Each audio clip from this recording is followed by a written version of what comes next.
The Wedding, bab 12, penulis Neng Neng. Masa kini. Kamu pembunuh, Rena. Gadis itu melotot tajam pada sosok sahabat yang kini tengah berdiri mematung menatapnya dengan tatapan datar, namun juga ada rasa takut yang tersirat di sana. Sedikit rasa khawatir juga membumbui pandangannya. Tidak, gadis itu menggeleng pelan. Merasa apa yang dituduhkan sahabatnya bukanlah sebuah kebenaran. Selama ini dia yang dikhianati habis-habisan. Lantas, kenapa dia yang dituduh sebagai pembunuh? Kamu yang membunuh janinku. Gadis itu kembali berteriak histeris, menunjuk wajah Renata dengan tangan yang berlumuran darah. Itu bukan salahku. Kalian yang mengkhianatiku. Gea. Renata kembali menjerit frustasi. Hatinya bahkan masih terasa terkoyak. Lantas, kenapa ada banyak orang yang menuduhnya juga, terus mengancamnya sebagai manusia yang penuh dosa dan salah? Dia yang disakiti, dibohongi, dikhianati. Lantas, kenapa semua ini bisa terjadi pada Renata? Aku akan membalasmu, Rena. Gea menunjuk wajah Renata dengan penuh dendam, membuat Renata merasakan ketakutan yang luar biasa. Gadis baik yang semula ceria itu kini menatap datar pada sahabatnya. Mungkin mantan sahabatnya lebih tepatnya. Lakukan. Kamu memang sampah. Tidak selayaknya aku ada di dekatku. Kalian semua sampah.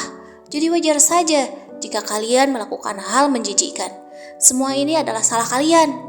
Jeritan itu kian menggema di udara. Fauzan terbangun dari tidur lelapnya. Netranya menatap pada sang istri yang kini tengah tidur dengan gerakan gelisah. Keningnya mengerut, lalu keringat dingin mulai muncul di dahinya. Ini bukan pertama kalinya Fauzan menyaksikan Renata seperti demikian. Gadis itu seringkali terlihat tidak tenang hingga membuat hidupnya terlihat kacau. Yang, bangun Yang, kamu mimpi buruk. Fauzan mengusap lembut bahu sang istri, lalu kemudian mengguncangnya dengan perlahan. Setelah melihat Renata tidak meresponnya sama sekali. Rupanya Renata lebih senang berselancar di alam mimpinya dibanding harus mendengarkan ucapan Fauzan. Yang, bangun! Kesal tidak mendapat respon, akhirnya Fauzan mengguncang tubuh Renata sedikit kencang, membuat Renata sontak membuka matanya dengan cepat. Bangun dari tidurnya, lalu menyadarkan pandangannya dengan napas memburu. Tangannya mengusap dadanya seolah baru saja mendapatkan syok. Kamu mimpi buruk, Yang? Fauzan mengelus pipi istrinya yang terdapat jejak keringat. Dengan lembut, Fauzan menyodorkan segelas air putih yang diambilnya dari atas nakas dan memberikannya pada Renata yang masih mengatur napas tanpa mau menjawab pertanyaan Fauzan. Kamu tadi sebelum tidur gak baca doa dulu, Yang. Makanya mimpi buruk. Seolah baru menyadari kehadiran sang suami, Renata kini melirik wajah Fauzan yang terlihat kusut.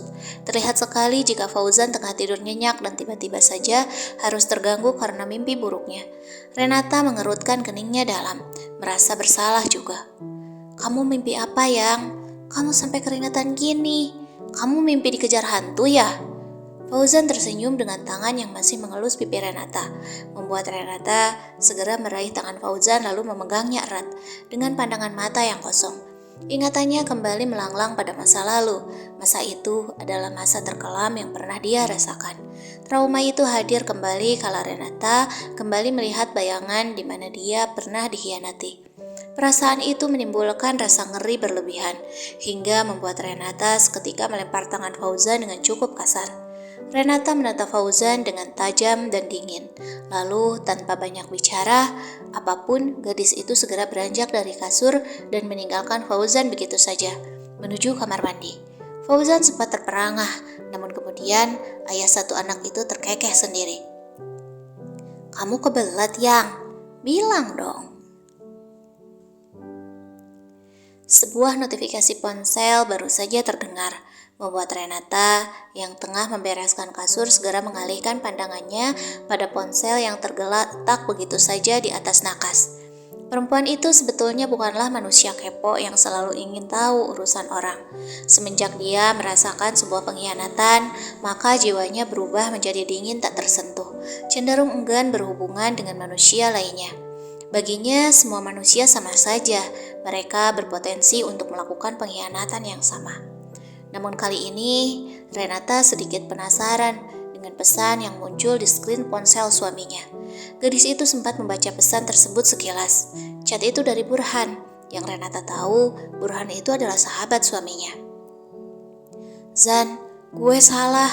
Gue minta maaf udah ngomong yang keterlaluan sama lo. Lo jangan kayak anak kecil yang ngambekan dong. Kita ketemu lagi yuk, Jan." Renata mengerutkan keningnya dalam. Suaminya itu adalah sosok manusia yang sangat ceria, sabar, dan tidak pendendam. Lantas, ada masalah apa dia dengan Burhan, hingga Burhan mengatakan hal demikian? "Zan, gue tahu lo itu suami yang baik. Selama ini gue hanya iri sama lo. Lo mampu bertahan dengan istri lo yang super judes itu. Setiap waktu, lo selalu menjaga hati atas dasar nama setia dan cinta. Lo mampu bertahan sampai sejauh ini adalah sebuah prestasi yang luar biasa. Maaf, gue waktu itu lagi galau juga. Gue iri dengan lo yang mampu bertahan, sementara nasib percintaan gue harus kandas. Padahal gue udah berhubungan lama sama lo dia. Gue lagi patah hati, Zan. Makanya gue melampiaskan kekesalan gue sama lo dan bilang kalau lo cowok munafik. Sekali lagi, maafin gue ya, Zan. Kita temenan udah lama kan, Zan? Mau ya? Nanti siang kita ngopi bareng. Biar gue aja yang traktir lo kopi. Gimana, Zan? Renata menghela napasnya panjang. Batinnya mencelos hebat. Perempuan itu kembali meletakkan ponsel suaminya di atas nakas saat terdengar pintu kamar mandi terbuka. Melirik sekilas, Renata melihat suaminya yang kini tengah mengangkat tangan hendak melempar handuk ke atas ranjang. Namun niatnya segera urung saat melihat mata tajam Renata yang meliriknya. Pria itu segera cengengesan dan membawa handuknya di sebuah gantungan tempat menjemur handuk yang berada di balkon. Mentari hari ini terasa hangat, membuat Fauzan kembali berdendang dengan ceria. "Yang," Fauzan melongo kala melihat sang istri kini sudah tidak lagi berada di kamar mereka. Padahal Fauzan ingin bertanya tentang mimpi semalam hingga membuat Renata seperti ketakutan. Namun, sudahlah, sudah terlalu hafal dengan tingkah sang istri. Fauzan enggan bertanya lagi. Fauzan juga sudah melihat istrinya bisa menatapnya dengan tatapan laser. Yang itu artinya, berarti Renata sudah kembali pada mode sedia kala. Setidaknya Fauzan merasa lega. Suara tawa Yasmin terdengar menguar dari arah ruang makan. Rupanya putri kesayangan Fauzan itu tengah main kejar-kejaran dengan Bituti yang berusaha memakaikan baju seragam sekolahnya. "Adek, ayo pakai bajunya, nanti adek masuk angin." Fauzan datang, memeluk putrinya yang kini masih telanjang ria. Gadis kecil itu terlihat kembang kempis dengan tawa yang masih tersisa. "Maaf pak, Non Yasmin susah dipakein bajunya." Bituti merasa bersalah, namun Fauzan hanya tersenyum, mengambil alih pakaian putrinya segera. "Biar aku saja yang pakein Yasmin baju, Bi." "Oh ya, Rena kemana ya?" Fauzan mengedarkan pandangannya kalau tak melihat sosok sang istri di sana. "Ibu sudah berangkat tadi, Pak. Katanya buru-buru, ada pekerjaan." Bituti menjelaskan dengan raut tidak enaknya. Fauzan sempat terdiam sejenak. Kenapa Renata tiba-tiba pergi tanpa memberitahunya? Tidak, Renata memang sosok yang dingin dan sulit bicara, tapi setidaknya Renata harusnya meminta izin atau pamit lebih dulu padanya. Fauzan menghela napas berat. Lagi-lagi Renata berbuat semaunya.